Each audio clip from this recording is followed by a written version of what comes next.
I find you in the mystery, in oceans deep, my faith will stand, and I will call upon your name, and keep my eyes above the waves.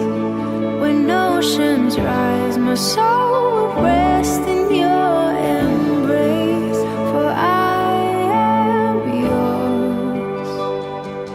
You are. Voy a invitarlos a que abramos nuestras Biblias en el libro del profeta Isaías, en su capítulo número 5. Isaías capítulo 5 lo vamos a encontrar en la sección de los profetas mayores. De hecho, creo que es el primero de los profetas quien abre esta sección de los profetas mayores ahí en el Antiguo Testamento. Y recuerden que la connotación de mayores o menores tiene que ver en relación a la cantidad de capítulos o la extensión del contenido de su material. No tiene que ver con otra cuestión. Esta clasificación fue hecha por eso. No porque Isaías sea más importante que Habacuc o porque Jeremías sea más grande que Miqueas, no. La grandeza tiene que ver más bien por la extensión de los capítulos que tiene su material, su libro. Isaías capítulo 5, versículos del 1 al 7.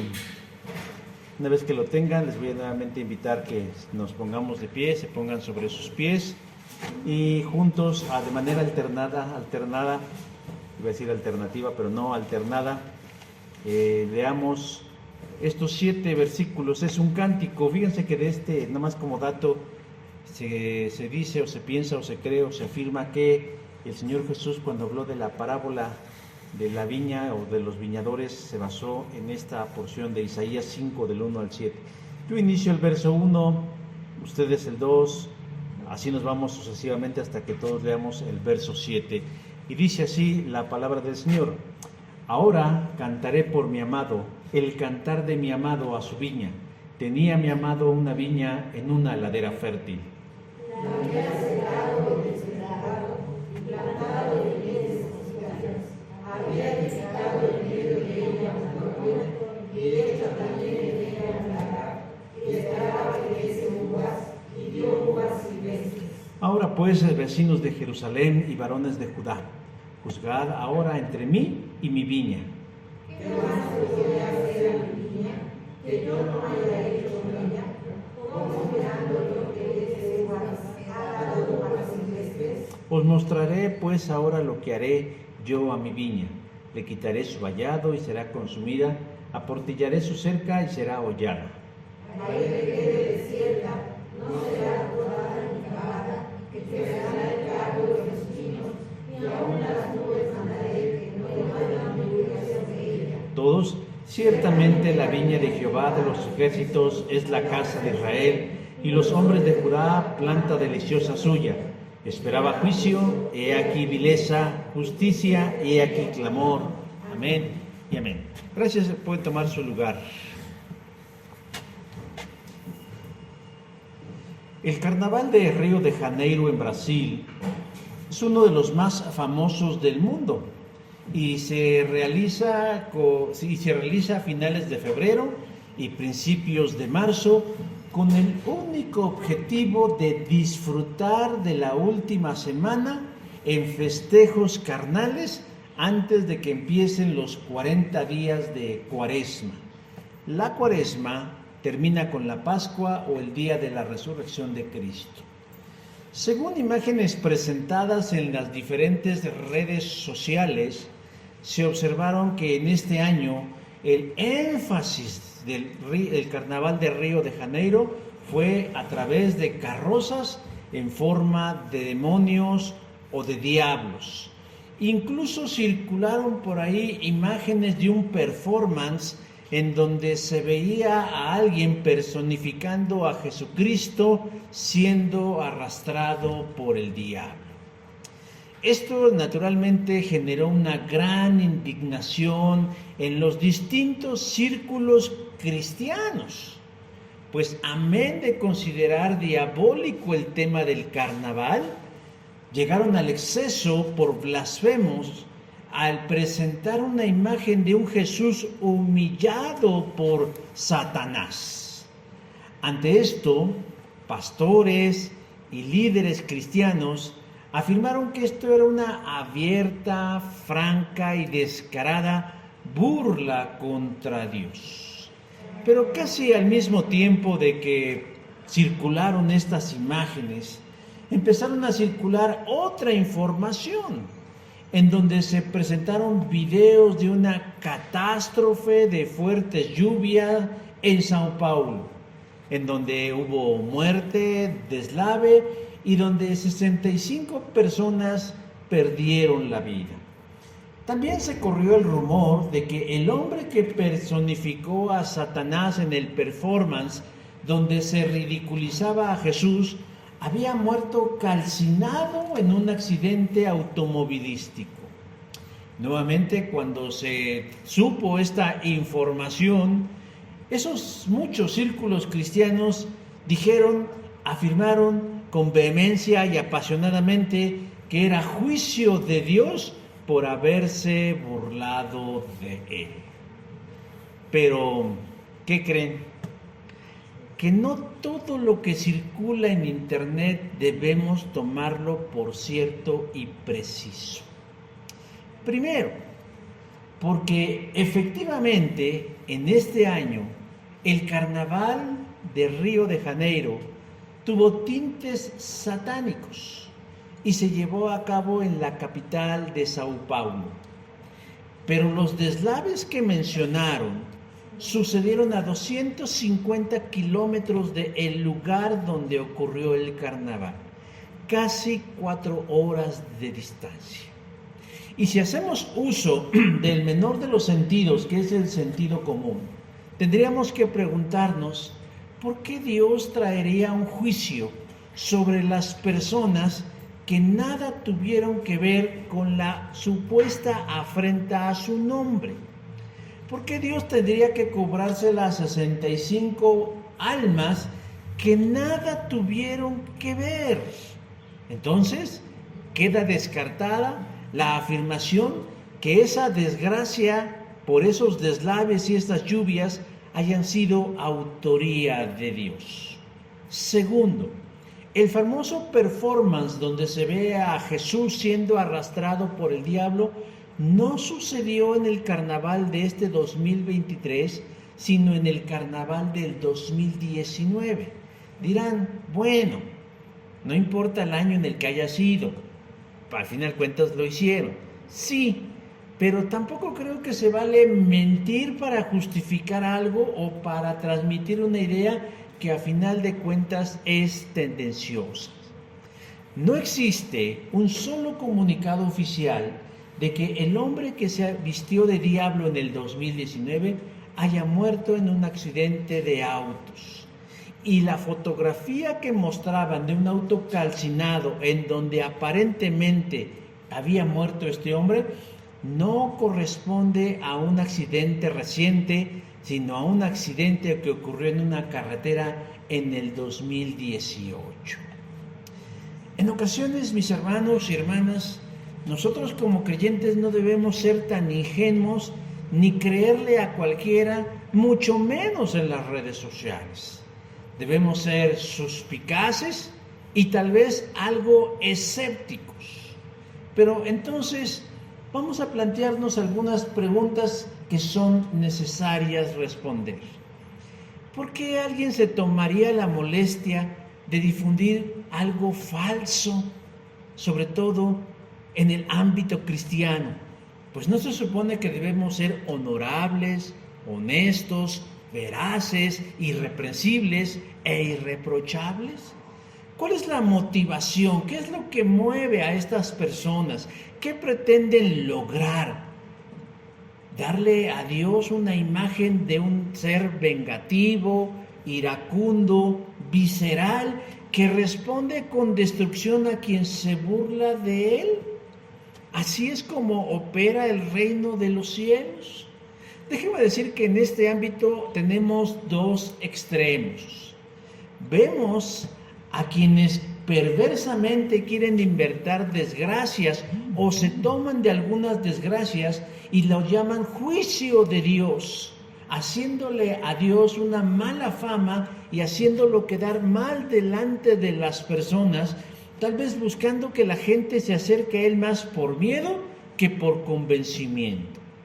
Pero en otro extremo, mis hermanos, hay quienes creen que Dios no castiga, o que Dios no reprende, o que Dios no disciplina, porque Él es todo amoroso, y sería imposible pensar que un ser que se define como el amor pueda hacer algo de esta naturaleza. Es más, hasta existen frases que reflejan esta idea de que Dios no disciplina o no expresa su inconformidad ante el mal que hacemos. Y dicen, Dios no castiga, uno mismo es quien se acarrea el mal. Pero ambas posturas están equivocadas. Dios no es un policía con un garrote esperando a que nosotros nos equivoquemos o pequemos para darnos un santo trancazo emocional, espiritual y físico y hacernos valer su autoridad. Pero por el otro lado, tampoco Dios es un viejito omiso que pasa por alto las transgresiones de las personas, máxime cuando éstas buscan o injurian su nombre y detienen sus planes divinos. No podemos colocar a Dios en ninguno de esos dos extremos. Dios no es un Dios iracundo que ante la mínima falla nos castigue. Pero tampoco tenemos a un Dios pasivo que es espectador de todo el mal que ocurre en el mundo, dejando que nos perdamos o nos autodestruyamos sin que Él pueda intervenir. Entonces, debemos plantear otra serie de preguntas importantes. ¿Dios nos castiga? O sea, Dios castiga de manera per se, significa, ¿Dios nos castiga nada más porque sí, porque Él es un Dios castigador? ¿O Dios es un Dios permisivo que solo mira de manera indirecta cómo conducimos nuestra vida? Hoy, a la luz de la Escritura, yo quiero que descubramos juntos la respuesta a estas y otras preguntas que pueden surgir a raíz de un tema tan delicado como ¿Dios puede castigarnos cuando pecamos? Seguimos en el marco de la Cuaresma 2023 y precisamente tiene que ver este tema en el sentido, hermanos, que el castigo de Dios se expresó o manifestó en la persona de Cristo. Si Dios no fuera un Dios que disciplina, reprende o llama la atención de su creación, simple y llanamente la muerte de Cristo quedaría sin valor salvífico. Pero para eso, hermanos, nosotros tenemos que revisar la Escritura. Estamos viendo cómo Dios ha ido conformando un plan para salvarnos. Dios ha ido desarrollando un plan para rescatarnos del juicio eterno. Y a través de ese plan, Él eligió un pueblo, como lo veíamos la semana anterior, para vivir entre ellos. Su presencia estaba entre ellos, limitada, pero a final de cuentas entre ellos. ¿Y cómo respondía el pueblo ante la presencia de Dios entre ellos? ¿Cómo se conducían? ¿Irreprensibles, fieles, consagrados? No. Ellos parecía que de pronto se acostumbraban a eso y permitían que su naturaleza pecaminosa los dominara. Pero Dios no permanecía impávido o inconmovible ante eso, sino que Dios quería trabajar en su carácter, en su personalidad, en su conducta, en su mente y en su corazón. Y para ello tenía que disciplinarlos, reprenderlos, castigarlos para que ellos fueran siendo cada vez más y más mejores conforme al plan de Dios. Y desde este día vamos a descubrir 3 elementos importantes acerca de esto a través de este cántico o parábola de una viña que defraudó a Dios. Con un lenguaje simbólico, metafórico o alegórico, como quieran llamarle, Dios va a mostrarnos cómo actúa Él cuando su pueblo le falla o cuando su pueblo no está a la altura de lo que Él ya ha estado haciendo a través de ellos. Vamos pues a descubrir los 3 elementos importantes acerca de este cántico o de esta parábola de la viña que defraudó a Dios. Y el primero de esos elementos, hermanos, es la viña en sí misma, una viña que decepciona a Dios. Versículo 2 dice, esperaba que diese uvas y dio uvas silvestres.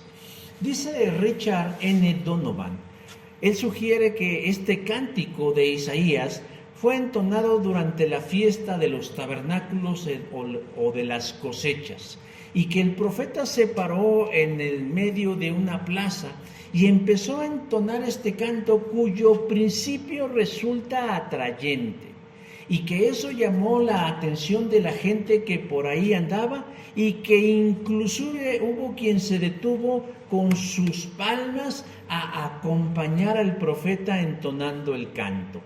Pero conforme iba avanzando la letra y la gente se iba dando cuenta del contenido del canto, les fue cambiando la expresión de la cara.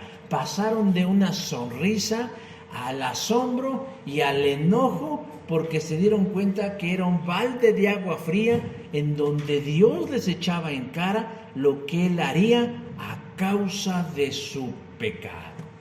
Pero esta canción empieza de una manera muy particular. Empieza alabando las características de la viña. Dice ahí, tenía mi amado una viña. El profeta está entonando un canto para alguien que él ama. Dice, mi amado, cantaré por mi amado. Él está entonando un canto para alguien que ama, que en este caso es Dios.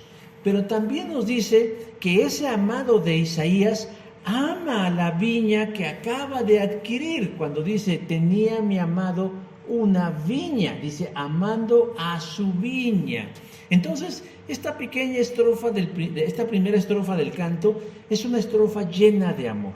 El amor del profeta por Dios y el amor de Dios o del labrador por la viña. Y entonces ahí nos dice un aspecto positivo de la viña. ¿Dónde se ubicaba esa viña? Verso 1 dice, en una ladera fértil. En una ladera fértil. ¿Qué idea nos transmite a nosotros estas palabras? Que el terreno donde el viñador pensaba construir su viñedo no era cualquier tierra. No había pedregales, no había matas, no era una tierra salitrosa, no era una tierra seca, no era una tierra cuarteada. Yo no sé si ustedes han visto estas fotografías de esos terrenos inmensos en donde se ve que el terreno está cuarteado, que alguna vez hubo agua y que el clima, el calor y el viento los han dejado resquebrajados. Bueno, pues estos terrenos que el viñador del canto va elegido no es cualquier viña, sino que es una viña que tiene un terreno rico, abundante, próspero, que tiene la cantidad de nutrientes suficientes y necesarios para que cualquier cosa que se plante en esa viña prospere. Yo no sé cuántos de aquí o quién de aquí ha viajado hacia el sur de nuestro país. Pero en algunos lugares, por ejemplo, que es Veracruz, Campeche, Tabasco o Chiapas, existe algo que se conoce como los cercos vivos. Los lugares que se dedican a la cría de animales obviamente delimitan sus terrenos y muchas veces cortan pedazos de árboles, los cortan y los van colocando de tal manera que vayan haciendo una cerca, una valla, algo que delimite el movimiento de sus animales. Pero ellos han visto algo interesante que ha llamado la atención, que esos varas o esos troncos o esos pedazos de madera que han cortado de los árboles o de algunos arbustos grandes, al momento de plantarlos y con el paso del tiempo y el clima fascinante que tienen, empiezan a reverdecer. Empiezan a surgirle hojas, empiezan a crecer como árboles y entonces se les denomina cercos vivos. Trate de hacer esto en el norte. Váyase usted a Chihuahua, a Piedras Negras, bueno, váyase aquí a la ciudad, usted plante una rama y se va a dar cuenta que no le va a dar absolutamente nada en la mayoría de los casos. ¿Qué nos quiere decir esto? Que el terreno es un terreno fértil. Así, este terreno que el viñador acaba de elegir tiene esas características, tiene ese potencial, tiene esas características o cualidades inherentes. Pero el terreno por sí mismo no puede hacer crecer un viñedo.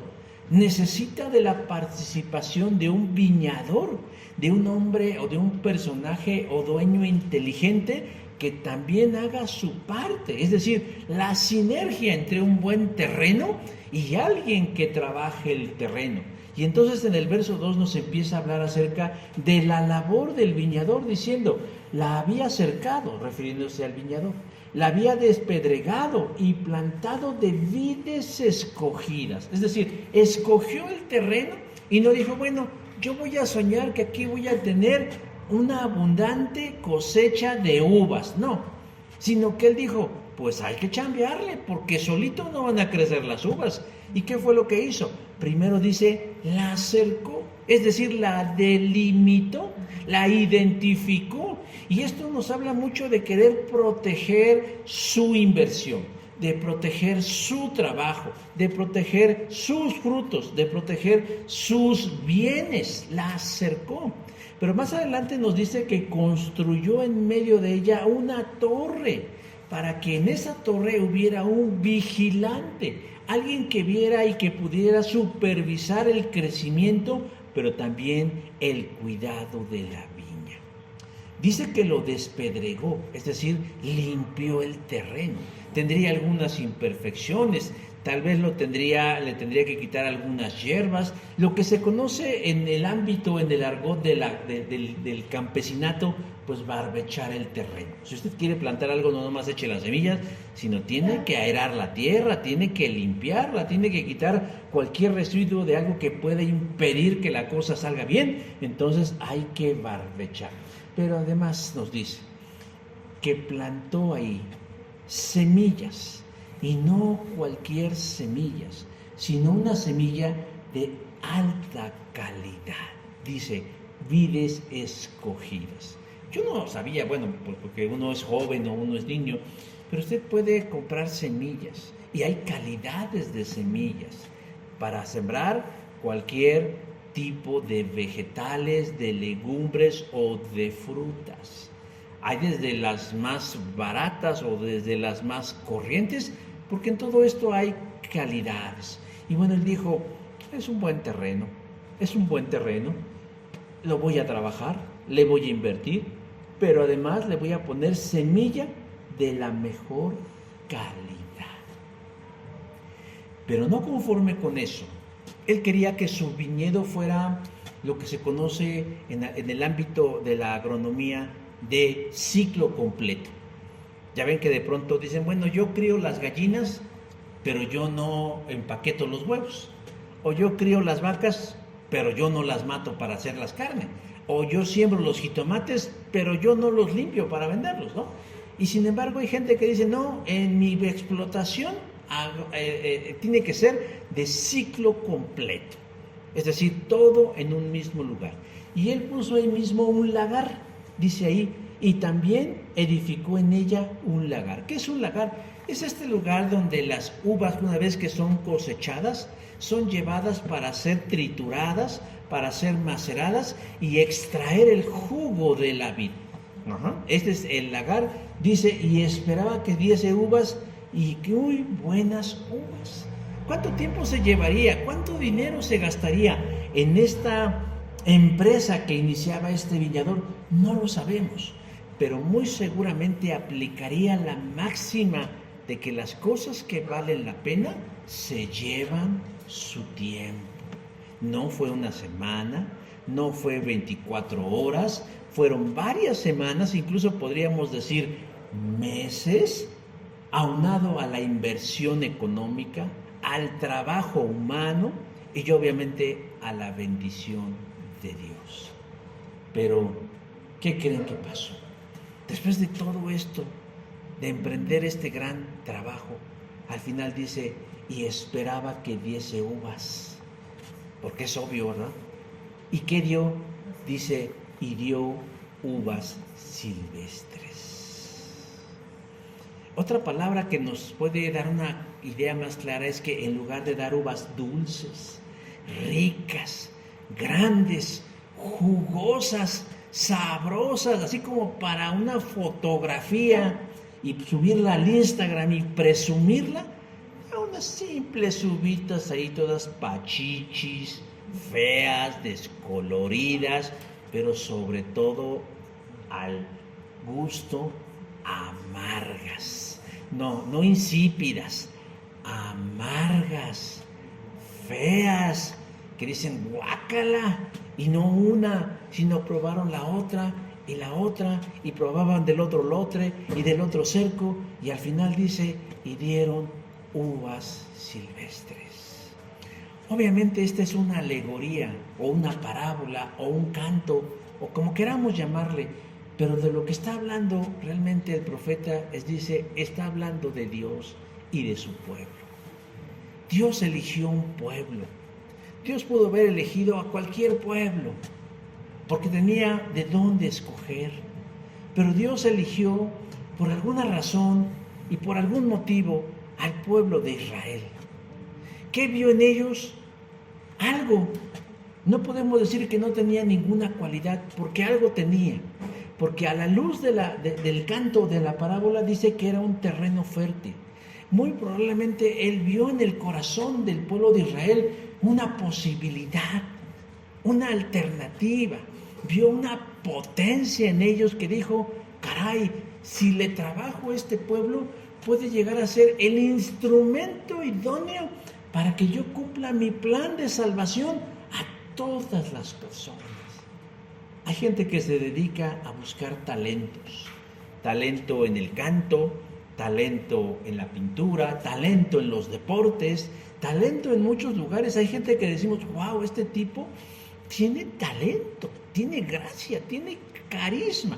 Es un diamante en bruto, más bruto que diamante, pero es un diamante. Es alguien que si se le pule bien puede llegar a ser un gran pintor, puede ser un gran artista, un gran deportista, un gran médico, un gran ingeniero, un gran pastor. En fin, uno ve eso y dice, wow, solamente hay que trabajarlo, hay que prepararlo, ¿no? Pues hay que entrenarlo, hay que capacitarlo, hay que darle los elementos necesarios.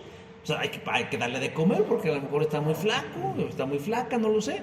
Y entonces se empieza a trabajar sobre esa persona o sobre ese proyecto.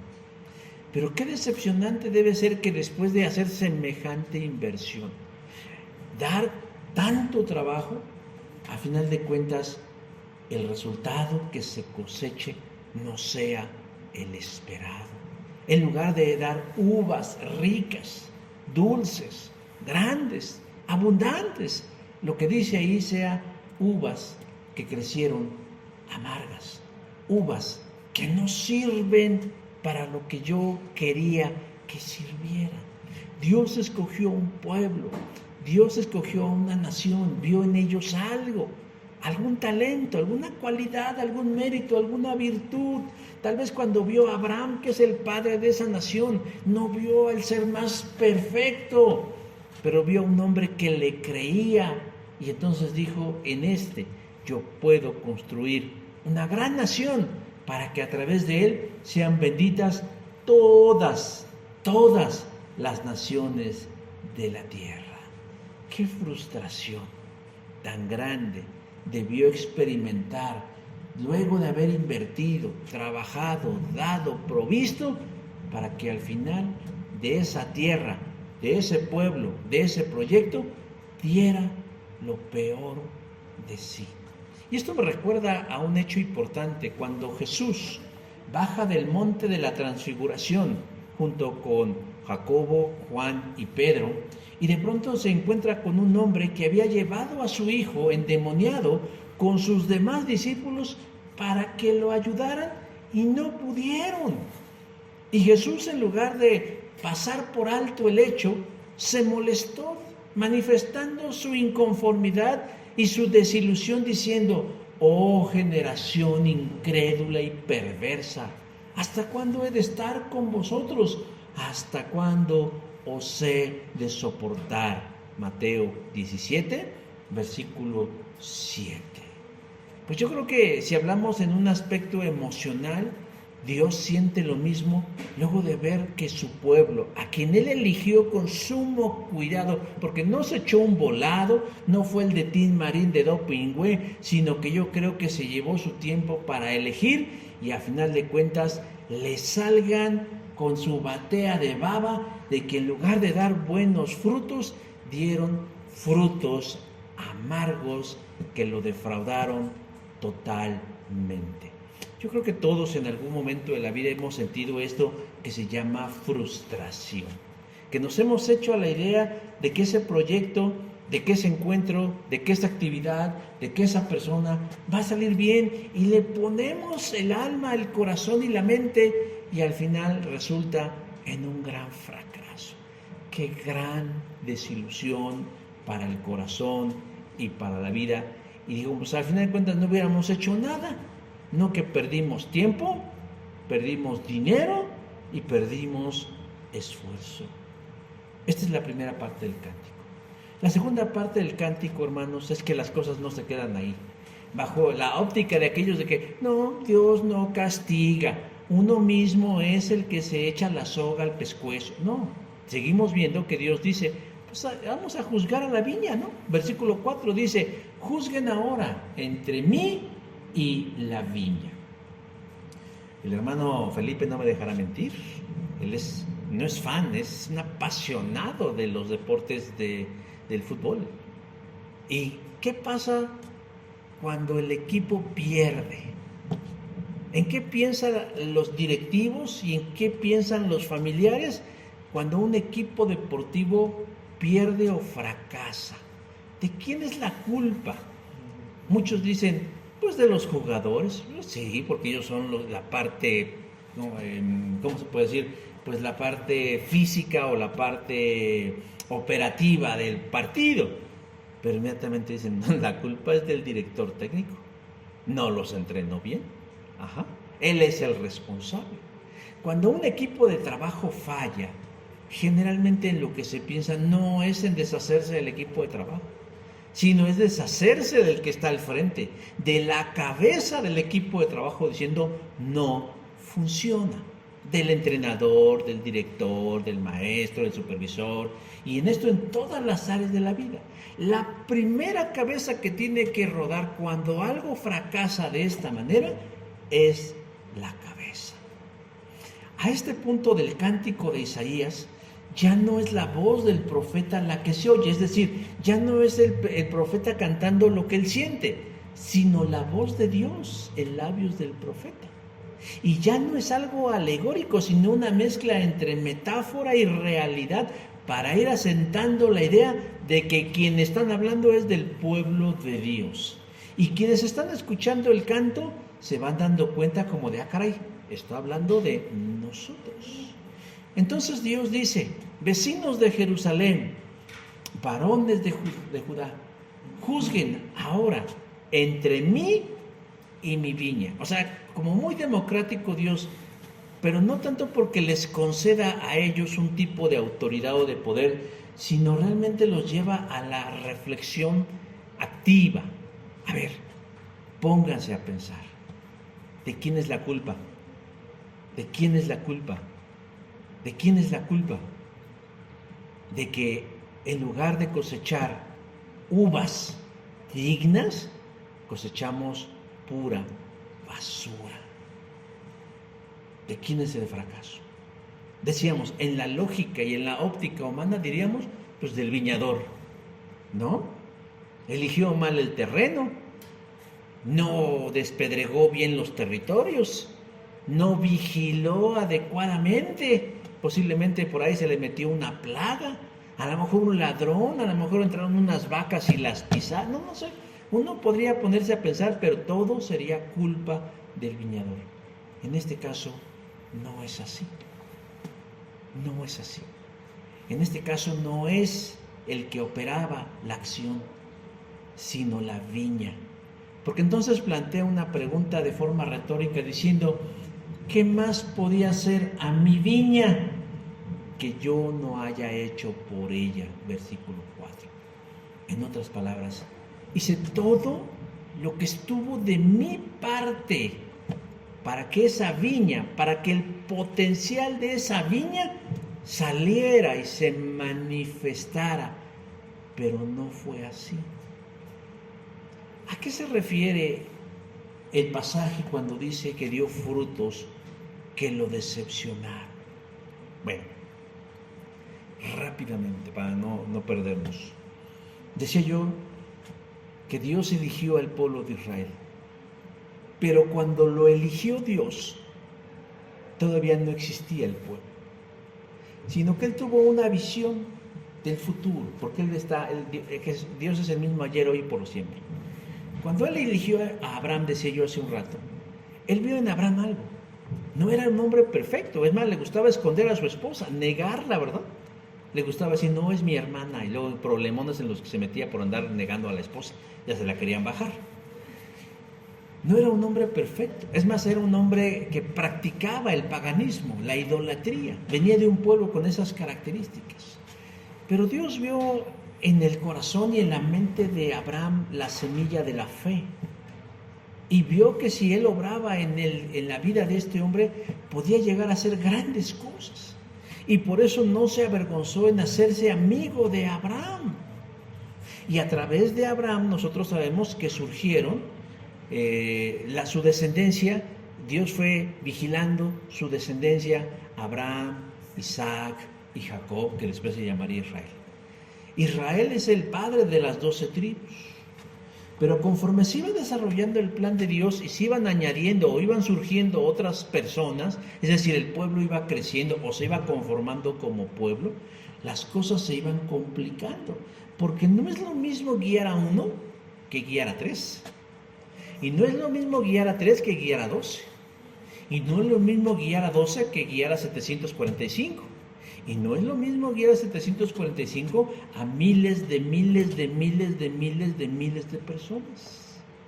Entonces, cuando Dios vio que el pueblo se estaba conformando como pueblo, y cuando ya era una nación de muchas personas en el tiempo de la esclavitud en Egipto y son liberados por Moisés, Dios se da cuenta que de manera muy genérica ese pueblo es un pueblo terco y rebelde. Y así lo dice, he visto lo terco y rebelde que es este pueblo. Éxodo 32:9. Entonces Dios empezó a dar cuenta que Israel era un pueblo que en lugar de empezar a dar buenos frutos, estaba empezando a dar como fruto puras sinsabores y puras uvas amargas. Y Dios puso todo de su parte para reencauzar a ese pueblo a lo largo de todos esos años. Les mandó bendiciones, les hizo caer pan del cielo, codornices, envió al Espíritu suyo a guiarlos como una nube de fuego por las noches o una nube por el día, les hizo brotar agua de las piedras, mandó ángeles, destruyó a sus enemigos, les dio un terreno. O sea, podemos darnos cuenta que la aplicación del cántico aplicaba perfectamente a lo que Dios había hecho por ellos. ¿Qué pueblo, qué nación puede decir en su historia que contaron con el acompañamiento divino? La semana anterior hablamos del lugar santísimo. ¿Qué pueblo puede decir que Dios, el creador del universo, mandó a hacer su morada en el centro de su nación y tener un lugar donde ellos podían acceder una vez al año por el perdón de sus pecados? Ninguno. O sea, por eso la pregunta de ¿qué más podía hacer yo por mi viña si todo lo di? Dios lo que está diciendo, juzgue el mundo, juzguen todos, dense cuenta que no he fallado yo. No se está autojustificando Dios porque Él tiene argumentos y argumentos y argumentos y razones para decirles, yo puse lo mejor de mí. Y estos pusieron pues lo único que tenían: desobediencia, obstinación, dureza, pecaminosidad, etcétera, etcétera, etcétera. Es más, llega uno al punto de reflexionar que hubiera dado lo mismo vaciar cualquier semilla así en ese terreno y hubiera sido exactamente lo mismo. Lo mismo. Y tal vez ni se hubiera desgastado en nada. O sea, al final de cuentas pareciera que todo lo que hizo Dios era como haberle bajado, valga la comparación escatológica, haberle bajado la palanca al water. Todo para que se fuera en el drenaje. Todo para que no sirviera de nada. Decíamos, es como cuando Jesús en su tiempo recibe de sus apóstoles, es que no podemos, Señor. Y Él se molesta y dice, ¿cómo es posible? No he estado con ustedes 3 años. No los he habilitado, no los he capacitado, no les he revelado. Y todavía en las iglesias la gente está clamando, ven Espíritu de Dios, ven Espíritu de Dios. Cuando el Espíritu está aquí a un lado de nosotros diciendo, ¿y a qué le vas a hacer caso? Yo estoy aquí contigo. Hermanos, Dios, lo único que recibió de Israel a lo largo de su historia fueron puros agravios, puros agravios. ¿Saben ustedes cuál fue la razón? La única razón por la que Dios permitió la invasión babilónica que casi terminó con el pueblo de Israel, la idolatría. O sea, cambiar su corazón por el corazón de otros dioses. Porque mandaron poner altares, le llamaban lugares altos. E inclusive algunos reyes blasfemos y herejes mandaron colocar altares de Astarte, de Acera, de Baal en el mismo templo de Dios. ¿Y saben cómo se comportó Dios? Con paciencia y amor. Con paciencia y amor. Hizo gala de su gracia y su misericordia. Hizo gala de su amor. Porque hay quienes piensan que la época de la gracia comenzó con Cristo y no es así. La época de la gracia comenzó desde el Edén. Porque Dios bien pudo haber exterminado al hombre y a la mujer en el mismo momento que pecaron y no lo hizo. Manifestó su gracia. ¿Qué es gracia? Favor inmerecido. Dios les prodigó a lo largo de la historia de múltiples bendiciones y favores inmerecidos. Como en el caso de la viña, los protegió, los cuidó. ¿Cuántas veces no hemos leído esas historias? Creo que hace algunas semanas leíamos esa historia de que de pronto despertaron y los enemigos de Dios estaban muertos. Milagrosamente, el ángel de Dios bajó y exterminó a sus enemigos.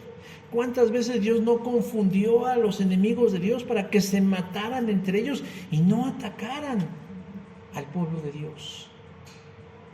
Pero hay un dicho por ahí que dice que tanto va el cántaro al agua hasta que se rompe. Dios es amoroso y misericordioso, sí, pero Dios, su paciencia tiene un límite. Un límite. En este caso Dios está llegando a su límite porque les dice, a ver, juzguen ustedes, háganme un juicio para que no digan que yo tomo decisiones arbitrarias, que podría hacerlo, pero aún así los considera. ¿Cómo es que dimos esos frutos tan amargos y de mala calidad? Frutos venenosos y tóxicos. ¿Por qué los dimos? ¿Acaso fui yo que dio todo lo que tenía? ¿O fueron ustedes que sino aún con todo ese potencial que tienen, no lo pudieron hacer realidad? Israel era un pueblo sin remedio. Y la pregunta es, ¿debía Dios darse por vencido y abandonar de su plan redentor a Judá? Bueno, eso lo contestaré más adelante. Pero, hermanos, Él se sintió decepcionado. Y si lo vemos en la parte práctica, en lo personal, es que si uno tiene una vida miserable y trágica, no es porque Dios nos haya fallado.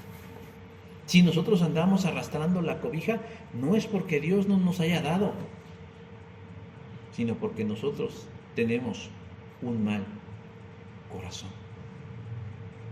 Si el día de hoy la iglesia de Cristo en general, no estoy hablando de una, de la iglesia de Cristo en general, no ha logrado resplandecer como la luz de la aurora, no ha sido porque Dios no nos haya dado lo necesario para hacerlo, sino como Israel, es porque tenemos un corazón rebelde y necio, en donde a veces ni Dios como terapeuta. Mucha gente no asiste a las iglesias que porque están buscando trabajo, o porque están enfermos, o porque tienen razones aparentes así, pero se han puesto a pensar que en realidad lo único que hacen es hacer quedar mal a Dios. Dios ha de estar como el de la viña, diciendo que estoy cosechando puras vergüenzas y uvas amargas en lugar de uvas frescas. Y el tercer elemento que vemos nosotros en el pasaje del cántico de la viña es que Dios, y aquí es donde empieza lo complicado, Dios decide castigar a su viña. Versículo 5 dice: os mostraré pues ahora lo que yo haré por mi viña. Quienes estamos tomando el curso de apologética, la clase anterior, no esta que pasó, sino la anterior, hablamos sobre pues que existe un concepto muy generalizado acerca de Dios. Y decíamos, bueno, yo creo Dios a mi manera, y yo a mi manera, y yo a mi manera, y yo a mi manera. Y decíamos, bueno, pero estamos en un problema, porque si el concepto de Dios es algo personal, entonces no estamos hablando del mismo Dios. Tenemos un conflicto. Y empezamos a revisar características que nos pudieran conducir a un Dios verdadero, basado en los argumentos que vimos previamente. Y mencionábamos un aspecto que se llama el teísmo limitado. Hay gente que cree que Dios es el creador de todas las cosas y que es bueno y que es un ser inteligente, que no es una fuerza y no es una energía, pero es un ser limitado que no puede hacer nada, ni en favor ni en contra de la humanidad, porque Él simplemente la creó y la dejó rodar. Eso es teísmo limitado. Pero cuando yo llego a la Biblia, me doy cuenta que no es el Dios del que me habla. Porque así como vamos viendo que esto es una canción, y decía yo al principio, la canción que Isaías estaba entonando fue cambiando y subiendo de tono. La gente que lo estaba escuchando ya le quedó claro que están hablando de ellos. La viña que es Judá no estuvo a la altura de las expectativas de Dios. Y no porque Dios les haya pedido algo que ellos tendrían que hacer por sí mismos, sino porque no respondieron a todo el trabajo que Dios estaba haciendo en ellos. Dios providencialmente los proveyó de todo lo que necesitaban y aún así no dieron buenos resultados. Y entonces aquí vemos un aspecto que a veces la gente quisiera que Dios no tuviera, y se llama voluntad. Y Dios va a ejercer su voluntad de una manera muy trágica. ¿Cómo? Castigando, diciendo: os mostraré pues ahora lo que haré yo a mi viña. O sea, no está diciendo, bueno, pues ahí se ven y simplemente me voy a sentar a ver cómo ustedes se hacen pedacitos. No, Él está diciendo, yo voy a actuar, yo voy a intervenir, porque es mi viña, porque son mi responsabilidad y porque yo tengo derecho sobre ustedes. Cuando estaba leyendo sobre este asunto acerca de si Dios castiga o no castiga, hay quienes dicen, no, es que Dios no castiga, porque los padres de la iglesia dicen, perdóname, pero los padres de la iglesia podrán decir lo que quieran, ¿no? No, pero es que los rabinos de la época alejandrina dicen, pues ellos podrán decir lo que quieran, y podemos tomar verdad o sabiduría de ellos, Pero aquí yo no quiero ver qué me dicen ellos, sino yo quiero ver qué me dice su palabra. Y si yo creo que la Biblia es palabra de Dios, pues tengo que darme cuenta que ahí, en el cántico de Isaías, en el capítulo número 5, yo veo a un Dios que dice, yo les voy a mostrar lo que yo voy a hacer con mi viña. O sea, no voy a dejarlos a ver qué pasa, sino yo voy a hacer. Nosotros hemos visto cómo cuando una propiedad deja de ser atendida, se deteriora. Una casa, un terreno, un jardín, una recámara, algo. Porque el tiempo no perdona, ¿no? Entonces, pero eso es un deterioro pasivo. Es un deterioro que se da. Ajá.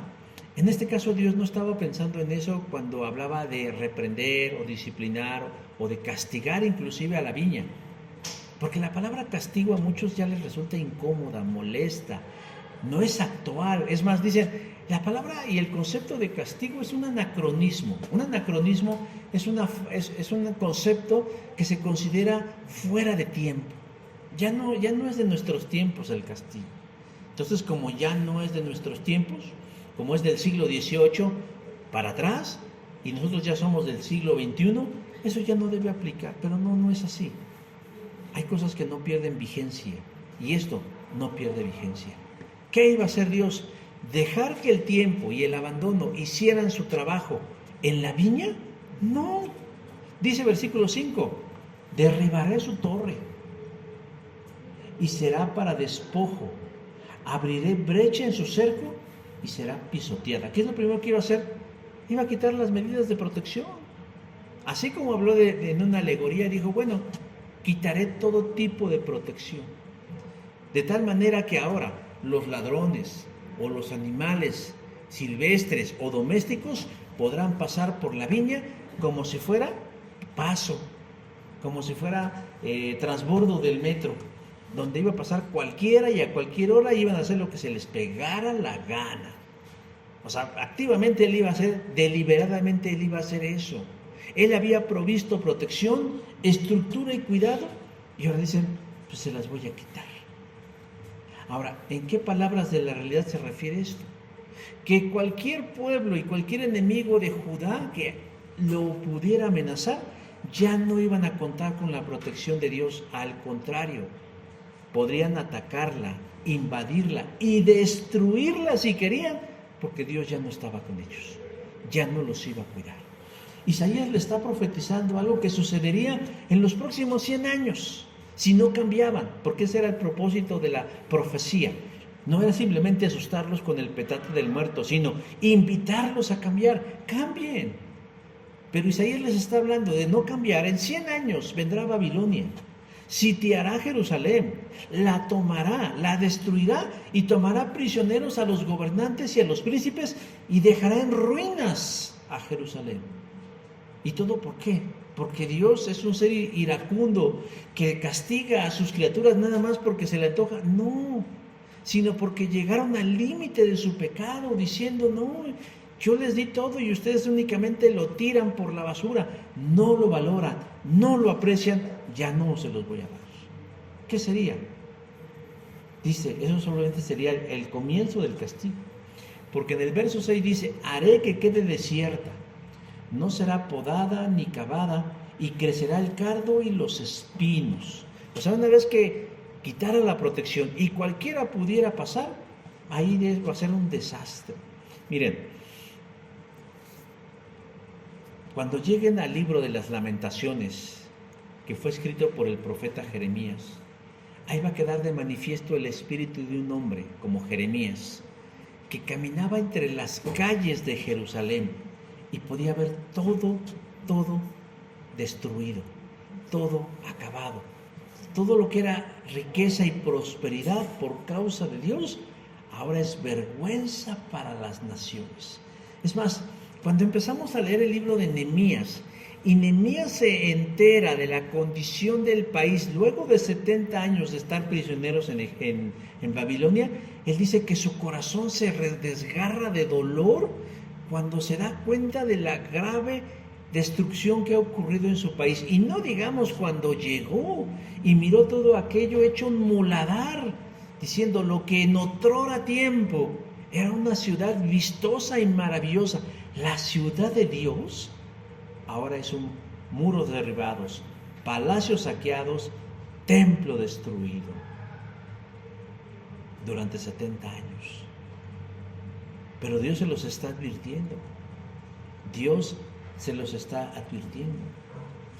Pero aquí es donde otra vez volvemos a ver que no es una cuestión de que Dios lo dejó a su suerte, sino que dice en el verso 6, y aún a las nubes mandaré que no derramen lluvia sobre ellas. O sea, Dios no iba a dejar, no ves ahí ustedes decidan si dan agua o no. No, yo les voy a decir, no lluevan sobre Judá, no lluevan, ya no los bendigan con lluvia, porque no la saben utilizar bien. ¿Se dan cuenta cómo no leemos a un Dios pasivo e inmutable? Observamos a un Dios activo que está castigando a su pueblo de manera deliberada, de manera precisa y voluntaria.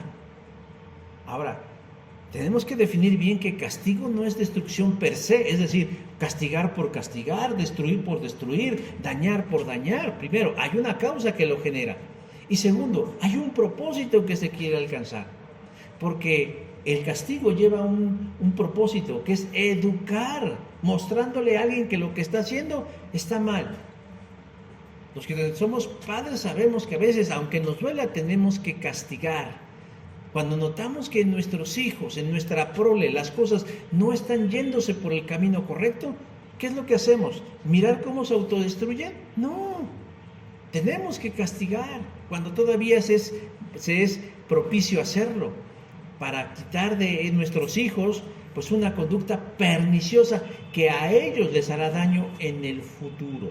Pero también tenemos que castigar con la idea de enmendar su comportamiento. Si el hijo roba, no podemos aplaudirle y decir, ay, pues nada más roba tantito. No, pues si descubrimos que lo hace, con todo el dolor del corazón y con todo lo difícil que puede hacer, tenemos que enfrentar, ¿para qué? Para que cambie, para que enmiende su comportamiento. Tenemos ideas equivocadas acerca del castigo y pensamos, pues es que Dios me odia. Es que Dios me odia. No, Dios no nos odia. Al contrario, el castigo es producto del amor. Porque Dios los había elegido porque los amaba. ¿Cómo empieza el canto? Dice, el cantar de mi amado a su viña. Tenía mi amado una viña en una ladera. El viñador amaba esa viña. Desde el principio la amó.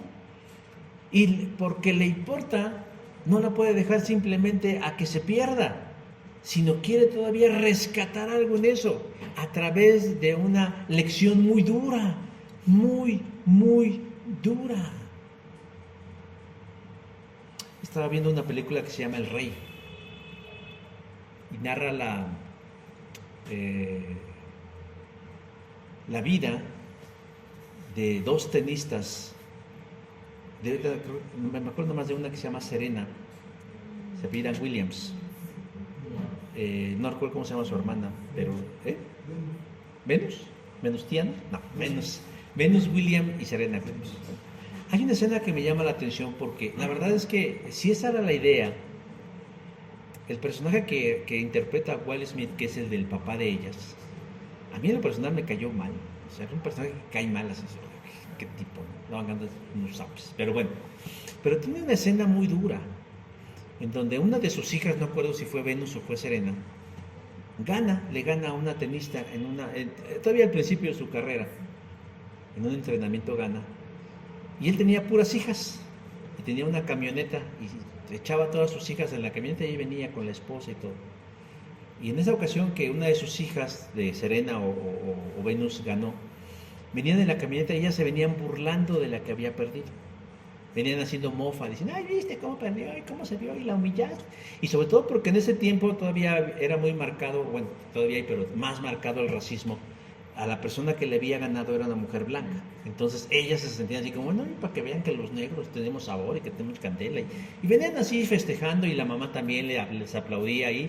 Y de pronto el papá como que se enoja, se molesta, se estaciona y les dice a sus hijas, bajen y compren agua o un refresco. Bájese. Entonces se bajan las hijas así todas y agarra el papá, cierra la puerta y echa a andar y se va. Y entonces la mamá le dice, ¿qué pasó? Tienen que aprender a que eso no se hace. Yo no voy a permitir que mis hijas se conviertan en lo mismo de lo que somos nosotros, víctima de la burla de los demás. Porque si ganó, qué bueno que ganó, pero no pueden hacer escarnio del que perdió. Y la mamá entonces montó en cólera clásica madre, diga, a mis hijas nadie las toca, que yo soy su madre, y que porque 8 horas de parto por cada uno. No, se puso así como fiera la señora, ¿no? Y le dijo, no, y empezaron ahí a discutir, y las niñas se dieron cuenta que sus papás las dejó, pero lo que buscaba el papá no es porque odiara a sus hijas, sino él quería producir algo en ellas, un cambio de actitud. Dijo, pues ya ganaste, disfruta la corona de la victoria, pero no tienes por qué hacer burla ni morfa de aquel que perdió, porque también puso lo suyo. Él quería lograr algo, educar a sus hijas, mostrándoles que estaba mal lo que estaban haciendo. Y segundo, que cambiaran su manera de pensar. ¿Fue algo duro? Sí, porque yo me imagino ser una de ellas que de pronto mi papá me dice, bájate por un refresco, y ya cuando salgo no está, pues caray, ¿cómo voy a regresar a mi casa? No, qué duro, qué difícil, qué complicado. Hermano, es lo mismo, es la misma esencia. Si nosotros queremos realmente, si Dios quiere, si Dios quiere lograr algo en nuestras vidas y nosotros no hemos puesto lo mejor de nuestras vidas, a veces Dios nos va a tener que implementar un castigo que nunca lleva la intención de destruirnos, sino de transformarnos. Porque ¿qué esperaba Dios? Dice verso 7, esperaba una cosecha de justicia, pero en cambio encontró opresión. Esperaba encontrar rectitud, pero en cambio oyó gritos de violencia. Versículo 7. Hermanos, ¿Dios estaba castigando al pueblo? Sí, muy duramente, sí. Pero no debemos verlo como una muestra de odio, sino de fidelidad y de amor. El pueblo estaba errando en el camino, y de seguir así, les traería peores consecuencias de las que vivieron. Pero Dios los castigó, reprendió o disciplinó, como lo quieran llamar, para traerlos más cercanamente hacia su corazón. Dios quería lograr algo a través del pueblo de Israel, y a fin de cuentas lo logró, pero tuvo que ser necesario que pasaran por este trago tan amargo. Hermanos, pero lamentablemente, pese a lo fuerte del mensaje de este canto, la historia nos dice que Israel no hizo caso de lo que fue una advertencia y continuó en su espantosa realidad. 100 años después de lo cantado por Isaías, llegó Babilonia, sitió Jerusalén, la atacó, la destruyó y tomó cautivos a los más importantes del pueblo y se los llevó como prisioneros a la ciudad de Babilonia. Y durante 70 años estuvieron en una pausa histórica del plan de Dios, y mientras todo lo que vivieron, tanto los que se quedaron como los que se fueron, tuvieron que aprender obediencia. Esta señora no tiene gracia, ¿eh? No, la gracia es la de se compran colchones, tambores. ¿Y sabían ustedes que la señora que prestó su voz para ese audio tan conocido no gana ni 5 centavos por eso? Lo hubiera registrado derechos de autor, ya sería millonaria. Pero bueno, el punto es que 70 años después se levantó una generación totalmente curada de la idolatría, totalmente curada de la idolatría, que había sido la causa por la cual Dios los había castigado. Pero estaban listos, preparados, para que años después, a través de ellos llegara Jesús, nuestro Redentor. Pero fue necesario colocarlos en esa posición incómoda y dolorosa para que se levantara una generación que después fuera el seno donde llegaría nuestro Señor Jesucristo. ¿Vemos la importancia del castigo? Dios no castiga nada más porque sí, ni Dios castiga dos veces, ¿verdad? Dicen por ahí el dicho. Hay algunos sí, pero bueno. Pero si lo hace Dios, tiene una razón de peso y suficiente para vencerlo en la vida de los que son suyos. Dice el autor de los Hebreos: si usted peca y no recibe reprimenda del Señor, preocúpese porque Dios castiga a los que son sus hijos. A los que no son sus hijos, pues ni se mete con ellos. Entonces, más vale ser reprendidos por el Señor, sabiendo que busque en nosotros algo bueno, a no ser ni siquiera tomados en cuenta por nuestro Dios. Vamos a cerrar nuestros ojos y vamos a orar para terminar. Señor Dios, en esta hora te agradecemos el espacio que nos das para leer y exponer tu palabra, y rogarte que los conceptos, ideas y verdades que nosotros hemos descubiertos, Dios, en este lugar, en este momento, sirvan, Dios, para que nosotros nos conduzcamos de una mejor manera. Pero permite, Padre del cielo y de la tierra, que seamos siempre irreprensibles delante de tus ojos, y que si en algún momento fallamos y somos merecedores de una reprensión de tu parte, Padre Santo, sabemos que no la tomaremos con tanto agrado, pero por lo menos nos des la actitud, Señor, de saber que esto produce un fruto, y un fruto que nos alegrará delante de tu presencia. Cuídanos, Señor, pues en este día, y guárdanos, Padre Santo, por tu verdad. En Cristo Jesús.